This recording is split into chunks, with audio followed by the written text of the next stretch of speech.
I'm so pleased to be with you to discuss this today.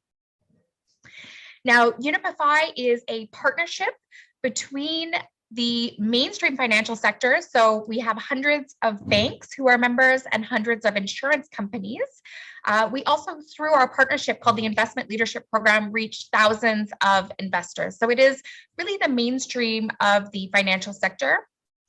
And for example, with banking assets, around 40% of the world's banking assets are covered by the Principles for Responsible Banking. We support our members through the concept of alignment of financial flows or portfolio alignment. So this has become, sort of mainstream within the climate space is, setting, for example, in that case, a 1.5 degree target and measuring your portfolio against that target. And we're in the early stages of creating similar targets and metrics along with others in this industry for nature, including the marine ecosystem. Then under risk and disclosure, we are part of the group that originally set up the TNFD, the Task Force on Nature-Related Financial Disclosures, and now support the task force through thought leadership. We're running 7 pilots and providing co-chair support to Elizabeth Marima. And then in terms of the policy environment, we are creating an interface between the private financial sector and, for example, financial supervisors and regulators and other policymakers. We showcase our way of working across risk and opportunity and enabling environment change through 2 showcases. That's the Sustainable Blue Economy and food systems.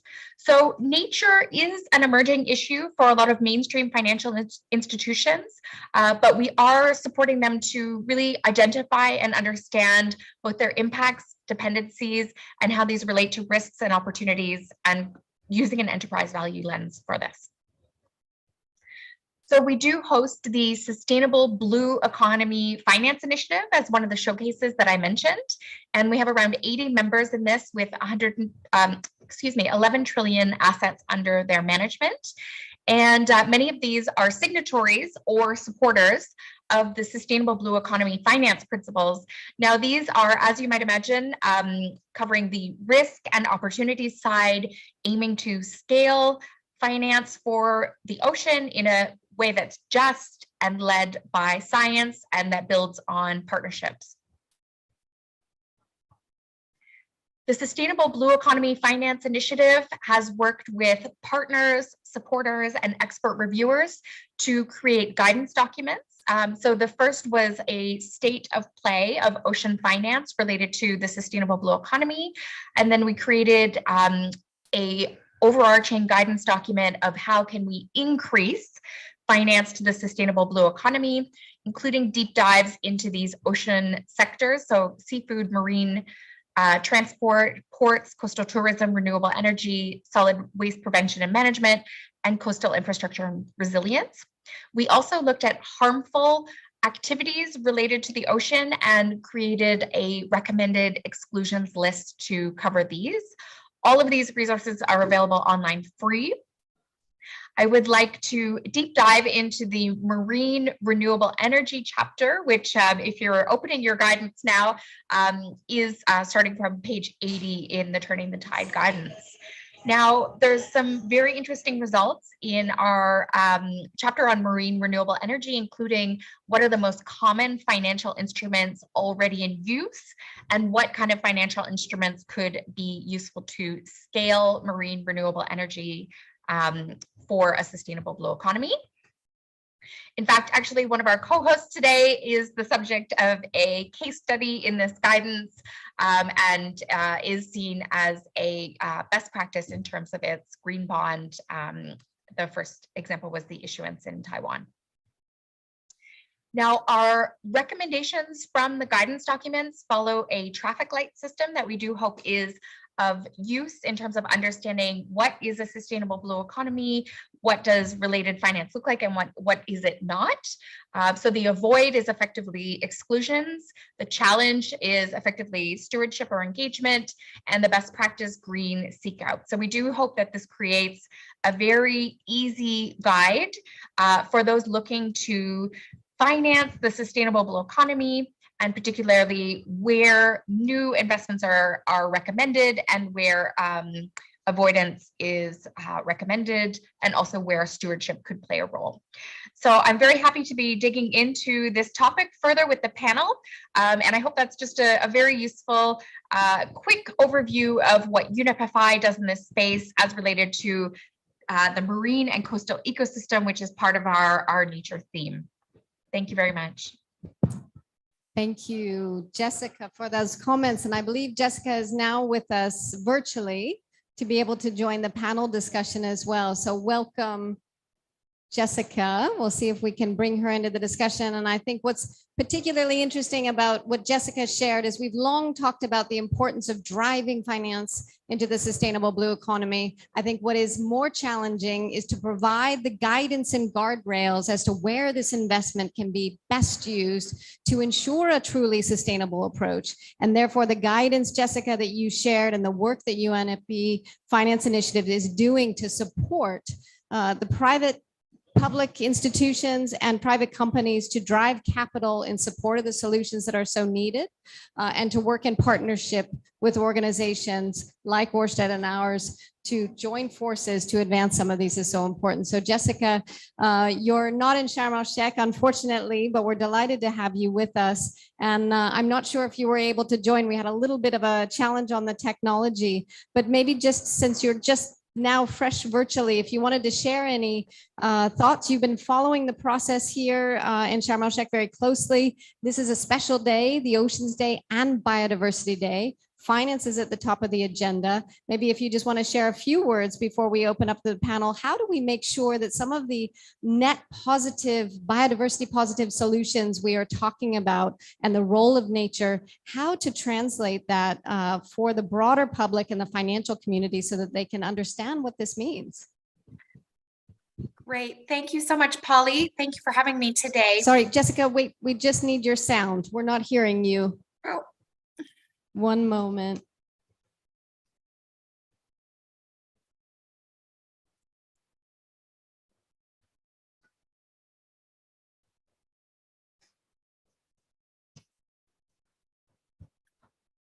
Okay, maybe wait, sorry, Jessica, while we wait for your sound to come, well, maybe I put that question to the panel. When we talk about net positive biodiversity solutions, I think many of us have a very clear picture of what that means, coming from a conservation organization and an organization like Orsted that is so committed to this. When we talk to the wider public about biodiversity positive solutions in a complex area like offshore renewables, how do we make sure that this becomes the default setting? This becomes the way in which we do business, that nature is considered first.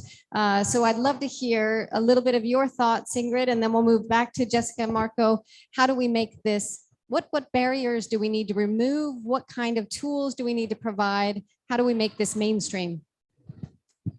So I think it's clear that there's a huge finance gap in terms of the blue economy. And we have to work on how do we redirect investments from the more harmful activities to what we're talking about here in terms of net positive. In Ørsted, we've got years of experience with green bonds and have been very successful within that space, creating reliable green bonds. And it's really something that is sought after by our investment community. So we're looking at the moment is the question around blue bonds.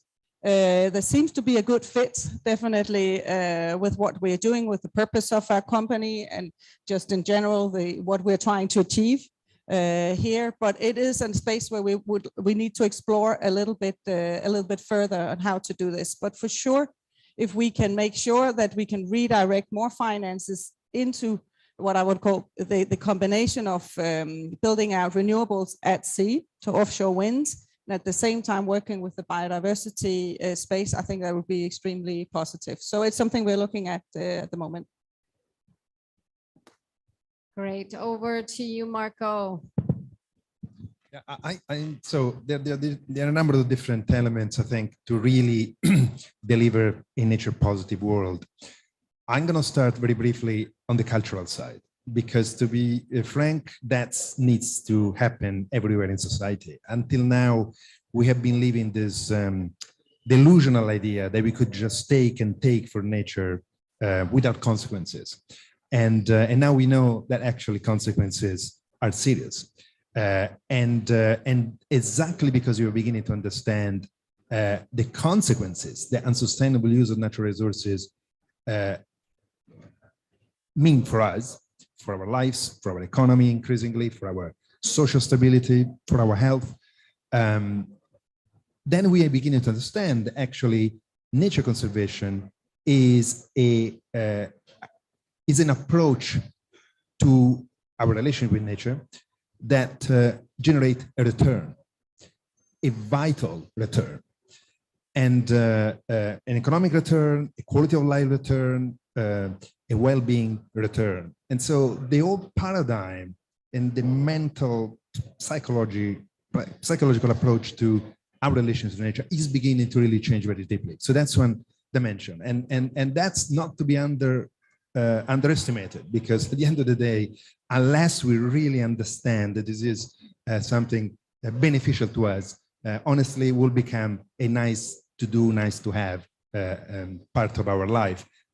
We are now beginning to understand this is actually essential, existential, and frankly is an issue to deal also with intergenerational justice, because we're going to leave to our children a very difficult legacy. So that's one dimension, cultural. The second dimension is initiative like the one Ørsted is taking, pioneering new approaches, taking a courageous, bold approach in terms of setting themselves a strong goal, needs to then be supported by regulation. Governments needs to follow. And I think we've seen this happening before.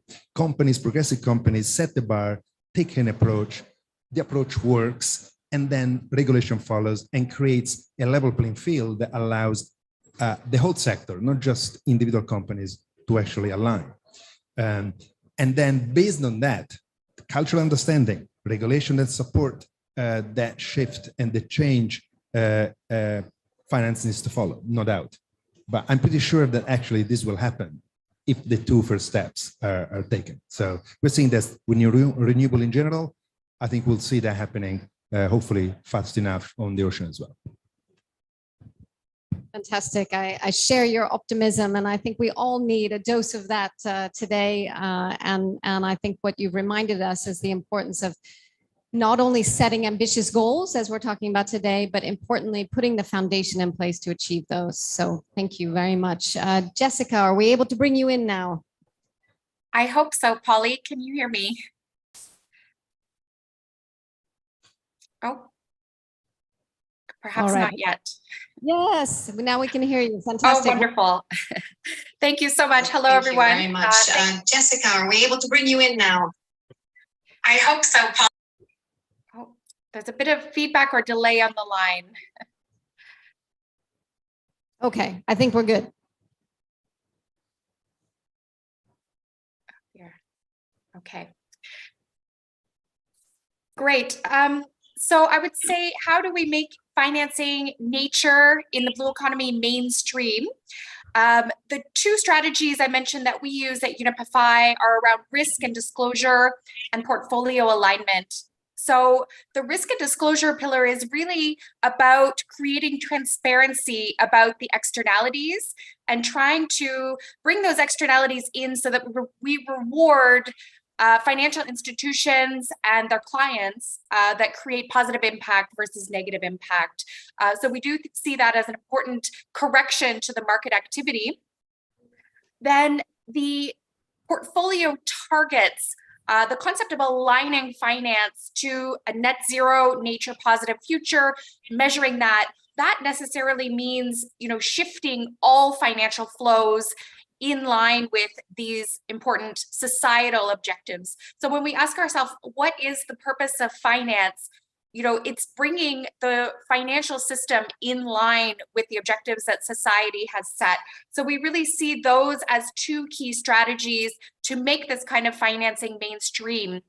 Now, to facilitate that shifting of finance, it really needs quite a lot of work between public and private sector and creating the incentives and the enabling environment for that shifting of finance. And we do see the role of blended finance, particularly insurance and guarantees, as extremely important. So to really scale, we see the need to have much more engagement between private financial sector, and actually insurance is one that is often overlooked but is extremely important. Almost nothing in the world can be done without an insurance product behind it. So it's really, really a significant player in this space. But to create the products really off the shelf with low transaction costs and with the incentives built in. So we do see that this is emerging, but it's not yet at scale.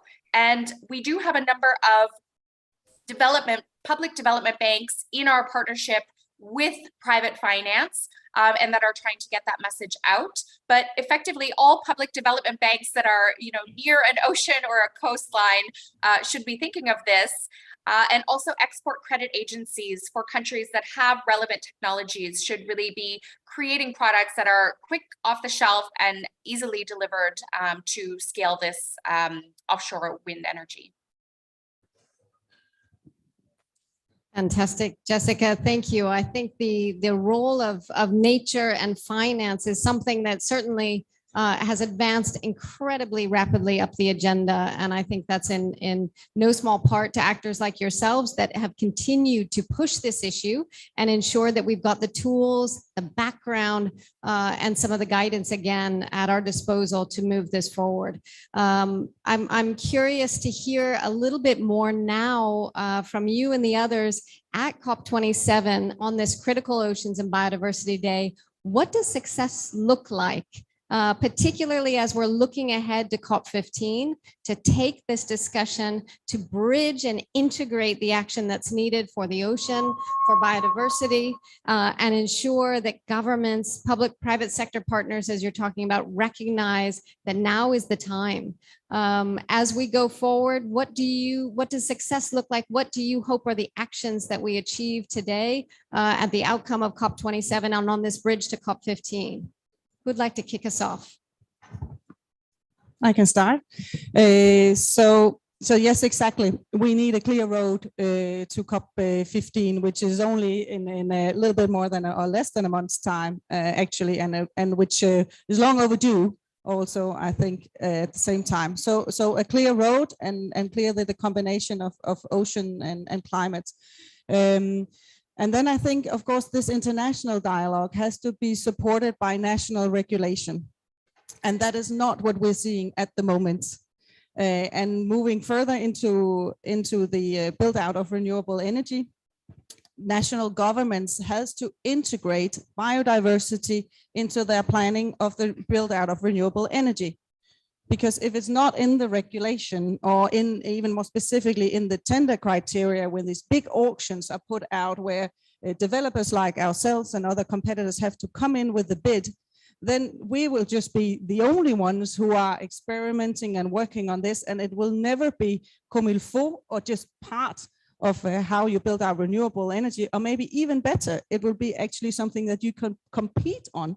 Who can do the best possible biodiversity project or have the strongest biodiversity approach when you build out offshore wind.